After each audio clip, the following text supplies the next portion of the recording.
কালো জিরা কারা কারা দৈনিক খাও? হাত উঁচু করো তো। আচ্ছা, অনেকে কালো জিরা খায় না।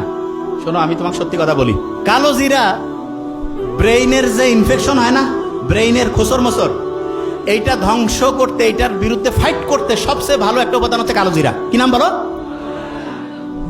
তোমাকে বলছিলাম, খেয়াল আছে, ব্রেইনের মধ্যে এক রকমের পানি আছে, এই পানিটা সবচেয়ে পছন্দ করে এরকম একটা উপাদান হচ্ছে মধু। কি উপাদান? বিভিন্ন জায়গায় যে ন্যাচারাল যে মধু পাওয়া যায়, সেই মধুটা প্রত্যেকদিন 1 চামচ 1.5 চামচ করে রেগুলার খাবা কালো জিরা দিয়া। দেখবা আল্লাহর রহমতে তোমার ব্রেইনটা এত পরিষ্কার থাকবে, এত সুন্দরভাবে চিন্তা করতে পারবে। ওই যে মুখতার আহমেদ স্যার বললো না যে ফটোগ্রাফিক মেমোরি, ছবি দেখলো, একটা পৃষ্ঠা মাথায় নিল, সাথে সাথে রিজার্ভ হয়ে গেল। আস্তে আস্তে আল্লাহর রহমতে সেই রকম মেমোরি আল্লাহ চাইলে তোমার হয়ে যাবে। বুঝতে পারছো? তাইলে বলো তো, প্রত্যেকদিন মধু খাবো কিনা? কালো জিরা প্রত্যেকদিন। যারা মেডিকেলে পরীক্ষা দিবে কয়টা বক্স পড়বে দৈনিক? যারা ঢাকা ইউনিভার্সিটিতে দিবে তারা? যারা 2টাই দিবে কয়টা? 6টা। 2টাই দিলে 6টা। আচ্ছা, হঠাৎ করে মেজাজটা গরম হয়ে যায়, মাথাটা একটু খোঁচর মোচর করে, আসে না এরকম অনেকের?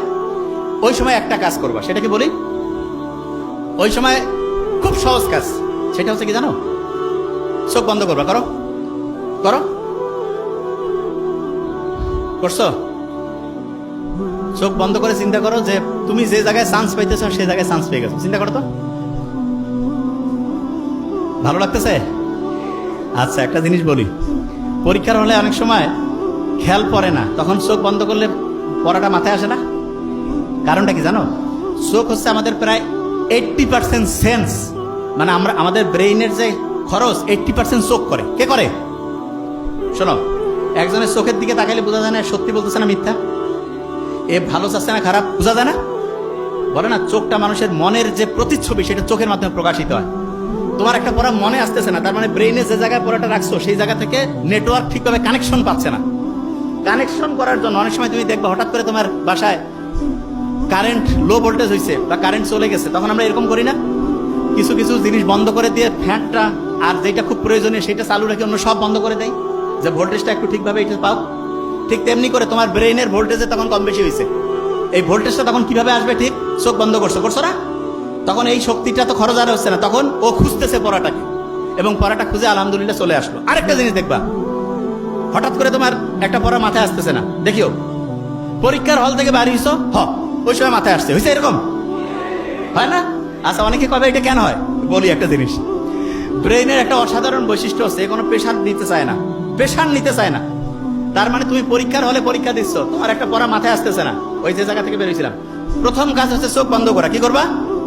বলো না কেন? চোখ বন্ধ করার পরে বুক ভরে শ্বাস নাও, এইরকম করে 3 থেকে 5 বার নিবা এবং ছাড়বা। ওই সময় ব্রেইনের যেই জায়গাটায় তথ্যটা রাখছিলা সেটার সাথে নেটওয়ার্কিং ব্যবস্থাটা স্ট্রং হয়ে যাবে।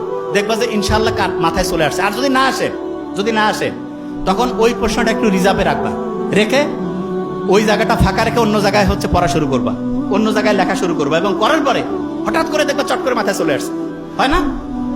হয়, তখন ওই জিনিসটা লিখবা। ক্লিয়ার? আচ্ছা।